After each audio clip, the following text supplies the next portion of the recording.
um, Sagittarius. Okay? Hello, my dear Sagittarius. Hello.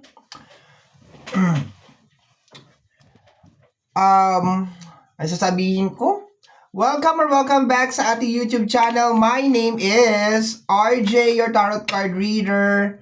At ang gagawin natin ngayon, my dear, is yung ating daily reading para po ito sa araw ng June 3. Okay, June 3, 2026. Okay, June 3, 2026. Itingnan natin, my dear, kung ano mga eksena, kaganapan at kung ano-ano pa na maaari mong makasalubong sa araw na ito.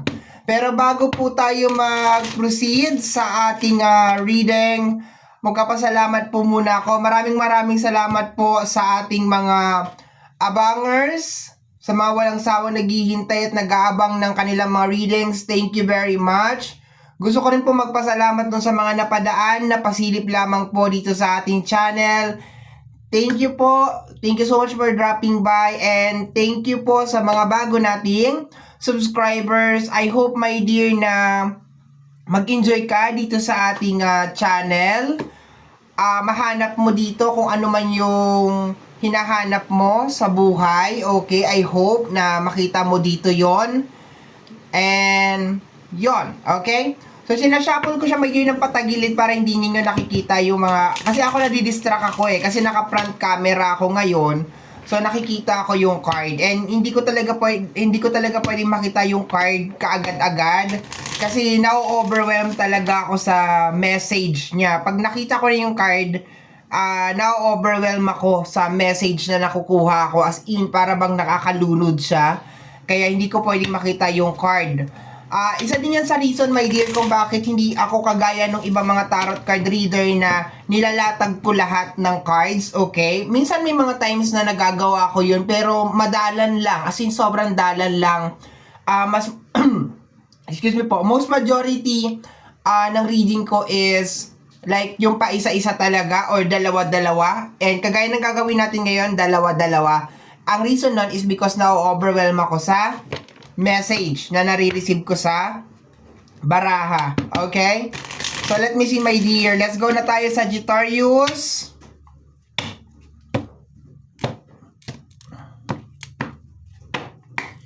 Kagaya po lagi ng sinasabi ko, ang tanging hiling at dasal ko lamang po sa ating bumay kapal ng mga readings na ginagawa ko ay nakakatulong po sa ating lahat. Okay, let's go na tayo, my dear.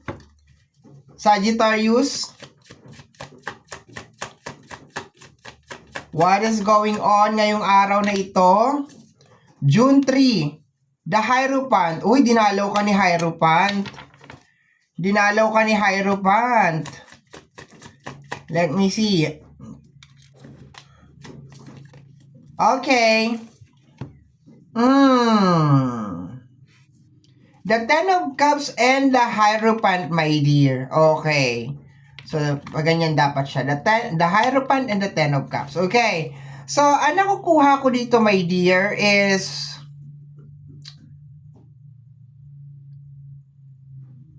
this is, my dear, more on minsan may mga bagay na gusto tayong mangyari sa buhay natin, pero ang daming gumugulo. Kasi ang Ten of Cups is connected sa energy ng illusion. Okay? Although, maganda naman tong card na to, pero hindi pa kasi talaga siya nangyayari. Lalo na sinamahan ka ng Major Arcana over here, so hindi pa talaga siya nangyayari. Parang sinasabi dito, my dear, that una, you need to have a strong faith sa araw na to, sa mga bagay na gusto mong mangyari sa buhay. And at the same time, yung discernment, okay? Search mo na lang kung ano yung discernment, okay? Kailangan maano mo yung discernment na yan ngayong araw na to para yung mga gusto mong mangyari sa buhay is hindi siya manatili na Ten of Cups. Hindi siya manatili dyan sa rainbow. Yung mga cups na yan, my dear, kailangan bumabayan. Kailangan mapunta yan dyan sa baba. Kailangan makamtan natin yan. Kailangan maramdaman natin yan. Kailangan ma-experience natin yan. Kasi once na yung mga cups ay nandun pa rin talaga siya sa rainbow, it is considered, my dear, as an illusion. And yung kasama niya kasi, my dear, is Major Arcana. This Major Arcana kasi is more on parang command. It is a command, my dear, ang major arcana. Okay. So, this is the Hierophant, okay, connected sa energy ng spiritual, connected din may learnings, okay? Pwede ka rin mag-aral ngayon, my dear, ngayong araw na to, kung paano mo mapapababa yung mga cups na yan, which is may kinalaman sa yung mga manifestation. So, this is a very, very good time na mag-aral. Okay, this is a very, very good time para mag-aral, malaman kung ano yung mga pagkakaiba sa mga pagkakaiba. I hope naririnig nyo ako kasi umuulan. Ayan, may bagyo yata kami. Ayan, and sinisipon ako. So, ayan. So, ngayong araw na to, my dear, June 3, 2026, sinasabi, my dear, na para hindi ka malito, learn how to do some research, no? Ganun na lang. Do some research, my dear, kung paano mo mapapababa tong mga cups na to, my dear. And of course, yung discernment, okay? I-search mo na lang, my dear, yung discernment. Di ko napapaliwanag dito, magtatagal tayo. At saka yung faith. Okay, yung faith. Kasi yung faith, my dear, isa yan sa mga ingredients kung bakit hindi to mababa. Pag wala pababa yung faith, at saka nahaluan ng konting discernment, hindi bumababa to. Nananatili yan dyan sa rainbow. Itong mga minamanifest mo na to, my dear Sagittarius, possible na may kinalaman sa pamilya, may kinalaman sa relationship, may kinalaman sa mga anak mo, okay, kung ano man yung minamanifest mo. So, ganun siya ka-importante, my dear Sagittarius. Kaya nga dinalaw ka ngayon ni Hierophant eh. Dinalaw ka ngayon ni Hierophant kasi sinasabi sa'yo ni Hierophant na, hey, ito yung mga kinakailangan mong, yung mga susunod pa natin na card, my dear, yun pa yun, paglalaanan pa natin ng, ano yon, ng focus and attention. Okay, let's go. Huwag tayo masyado magtambay dyan. Mapamatambay talaga ako, my dear, pag merong major arcana. Pero I will try my best, my dear, na hindi tumambay. Okay, I will try my best na hindi tumambay at hindi pahabain yung reading kasi lately napapansin ko umahaba na yung mga readings na ginagawa ko. And pasensya na po kayo, hindi ko po sinasadya yan. It is just more on, pag nagpapaliwanag ka kasi ng isang bagay, hindi walang oras, walang time. You don't put time on explaining or trying to explain yung isang bagay. Okay, let me see, my dear. We have here the energy of the Queen of Cups, okay? May kinalaman sa emotion. Teka, papalabasin ko yung pusa ko at kumakaway-kaway na sa may pintuan, ha? Lalabas ko lang muna tong isang card natin. Okay, we have here the 8 of Cups. Okay, palalabasin ko lang muna yung pusa ko, ha? I'm back. So, nandun siya sa may sa may pintuan, sa likuran, gustong lumabas. Nag-usap na kasi kami kanina, sabi ko, magre-reading ako, ha? Dito ka lang sa loob. Eh, nandun yung mga anak niya sa labas, kasi nanganak siya. No? Nandun yung mga anak niya, siguro na-miss niya kaagad, ayun, gusto niya na lumabas. Okay. So, we have here the Queen of Cups, okay, and the 8 of Cups, my dear. Okay. I love yung energy ng 8 of Cups. Gustong-gusto ko to, my dear. Okay? Sa lahat ng, isa to siguro sa pinaka-paborito ko, my dear, na card, say 8 of Cups, okay? Pagdating sa mga cups, okay? Kasi bawat area, like cups, sword, pentacles, meron talagang nag-stand out. And isa to sa, my dear, sa pinaka-gusto ko, the 8 of Cups. Sa 8 of Cups kasi is more on strong, brave, okay? Pansin mo parang parehas din sila ng damit dito ni Hierophant, okay? So, tama yung sinasabi ko kanina, my dear, na dinadalaw kayo ngayon ni Hierophant kung paano mo makukuha yung mga cups na yon.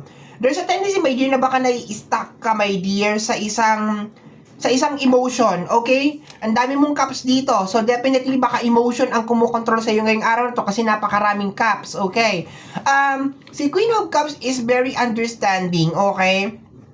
Ang masasabi ko lang dito, my dear, is sometimes meron mga bagay na nangyayari sa buhay natin and kahit na minsan manghingi tayo ng reason kung bakit nangyari yung bagay na yon, minsan we just need to move forward at hindi natin kinakailangan manghingi ng question or wag na natin questionin, nangyari, my dear. Kumbaga parang it will just going to make yung may stuck lang tayo, my dear, dito. Ibig sabihin masasayang lang oras, yung panahon, yung ganyan. And kung titingnan mo dito, my dear, original siyang kasali dyan.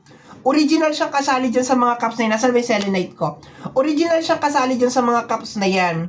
And umalis siya. Okay, nag-move forward siya. So, kung titingnan natin, my dear, yung ating cards dito, sinasabi, my dear, na parang sometimes sa araw na to, June 3, 2026, my dear, it's more on parang kung meron man nangyari sa'yo na posibleng nai-stuck ka, okay, i-embody mo yung character ni Queen of Cups, which is si Queen of Cups, very understanding siya, okay, like napaka maunawain, is more on going inside, okay, going inside and focusing, my dear, sa sarili mo. Okay? Nagkakaintindihan pa ba tayo? Okay? Nagkakaintindihan pa ba tayo? Okay? Baka yung some of you, my dear, possible na, kasi dinalaw ka dito ni Hierophant, which is energy ni Taurus, possible na baka yung iba sa inyo is nandun kayo sa moment na tinatanong siguro ninyo, bakit ako? Bakit sa dinami-dami ng tao, ako yung nakakaranas ng ganito? Yung ganon, okay? Kasi mostly, si Hierophant, ganyan yung nangyayari sa kanya. Wala talagang specific na sagot, my dear, kung bakit nangyayari sa iyo yung bagay na yan. Pero nasa sayo yan, my dear, kung saan ka magpo-focus. Magpo-focus ka ba doon sa negative or magpo-focus ka doon sa positive? No, nasa sayo lang yan.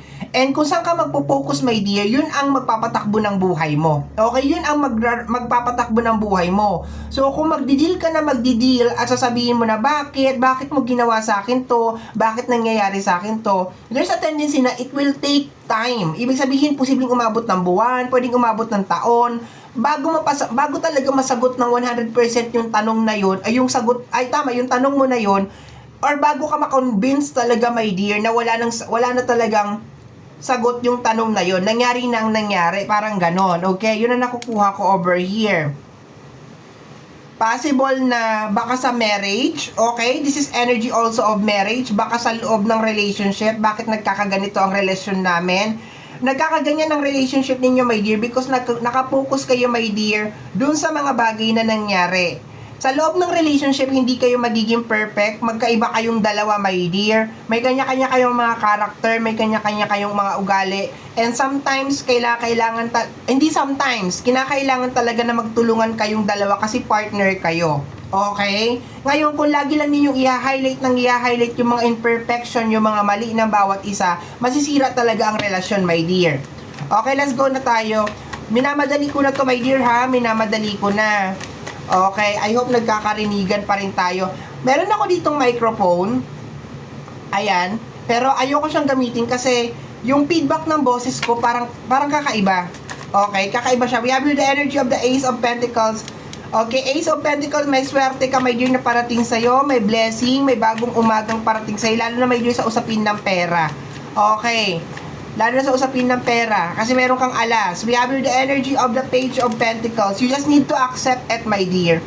No, kailangan mo lang talaga siyang tanggapin. Okay, acceptance ngayong araw na to, very, very important, my dear, ha? Acceptance.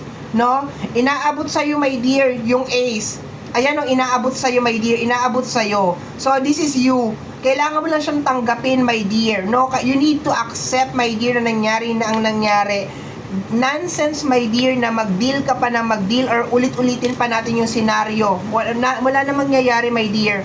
I-accept mo, my dear. At saka itong blessing na parating, ang blessing, dumadaan lang yan araw-araw, my dear. Pero nasa sa'yo yan kung i-recognize mo siya or hindi. Okay? Umuulan po. Sana nagkakarinigan kami. Mamaya ako ito malalaman sa editing. We have here the energy of the Justice card. Okay, maybe you're dealing with Taurus, Libra over here. Okay. For some of you, nagagalit kayo kasi hindi kayo nakagante. No? Huwag tayo, alam mo mahirap yung ganyan na gusto nating gumante. Ano? Okay, we have here the energy of the Two of Cups. May bonus card tayo and the Page of Sword. Okay.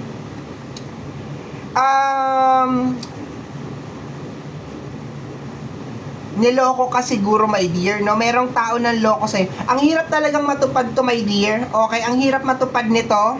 Okay? Kung yung isa sa inyo na lang, kasi family card to eh. Ito yung pinaka first card natin. Family card to, mahirap talagang matupad to, my dear, kung yung isa ay wala sa ayos, okay? So, ang nakukuha ko lang dito, my dear, is more on Justice card, the Two of Cups, okay? Sa relationship to, my dear, sa relationship to, baka may nalaman ka sa partner mo. Okay, baka may nalaman ka sa partner mo, my dear. Or baka pinag-aaralan mo yung partner mo or may pinag-aaralan ka na tao, my dear. And ang dami-dami mo natutuklasan sa kanya lately. Pero once again, okay lang na meron ka matuklasan, normal yan, okay, sa loob ng relationship kung meron ka matutuklasan. Pakiramdam mo siguro, my dear, talaga na take advantage ka, okay, or baka naloko ka, yun ang nakukuha ko, my dear, sa loob ng combination ng dalawang card na to. Bonus card mo to eh, okay, probably baka nag-i-stalk ka, nag-i-investigate ka, pinag-aaralan mo, my dear, may pinag-aaralan ka dito na energy ng person, okay. Ang daming cups, no, ang daming cups. Taurus, sa earth sign Taurus, sa air sign Libra, sa water sign Cancer, Scorpio, and Pisces, okay? Actually, meron pa. Possible din na energy ng Virgo and Capricorn, okay? Pero ang lakas ng energy ng Taurus at saka ng Libra, and then yung water sign na Cancer, Scorpio, and Pisces. Okay, that's what I'm getting over here. Okay? Ayan. Fire sign, wala masyadong issue sa fire sign. Wala. Siyempre, reading mo to, walang ones eh. Pero hindi ko naman tinatanggal, my dear, yung ones o yung fire sign. Kasi lahat naman ay ano. Pero malakas lang talaga or magre-resonate lang talaga ng 100% to dun sa mga nabanggit ko na zodiac sign. Okay?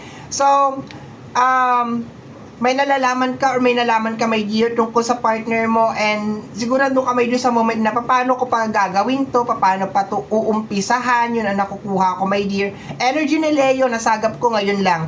Okay. Bottom deck of the card is the energy of the Emperor, energy ni Aries. Okay, lamang na lamang Taurus, Libra, Aries, okay. Paano pa makakamit yung mga, I think doon lang talaga nakapokus, my dear, yung energy ng araw na to, kung paano pa mangyayari itong mga bagay na to, okay? And sa kabila ng mga nakikita mo lately, sa kabila ng mga nangyayari lately, I think masyado ka lang talaga nakapokus, my dear, dun sa mga negative thoughts, negative thinking, okay? What else? Siguro hindi mo alam, my dear, kung paano mo talaga uumpisahan tong bagay na ito, saan ka talaga magi-start. Pero yun nga, kung kaya pang maayos sa loob ng relationship, ayusin. Kung wala na talaga, and then sad to say, kinakailangan mo tong gawin ng mag-isa. Highlighted kanina, my dear, yung acceptance, okay? So you need to accept, my dear, kung ano man yung mga possible na nangyayari sa buhay, kasi para hindi ka na may stuck. Yeah, halos lahat ng kulay nandito. Super mix ang nakukuha ko. Numbering, wala ako nakikita mga angel number over here. Okay, kung meron masasabihin ko, pero so far wala ako nakikita ng mga angel number over here. Okay? So, my dear, ito ang nasagap natin na energy message para sa araw na to. Inabot pa rin ng 18 minutes. Kita mo yun, minadali ko na yun, ha? Ito po, my dear, yung nasagap natin na energy message para sa araw na ito, June 3, 2026. Gaya po ng sinabi ko, my dear, sa bandang unahan ng ating video, ang tanging hiling at dasal ko lamang po sa ating buong may kapal na ang mga readings na ginagawa ko ay nakakatulong po sa ating lahat. Maraming salamat po. Thank you, my dear. Bye-bye!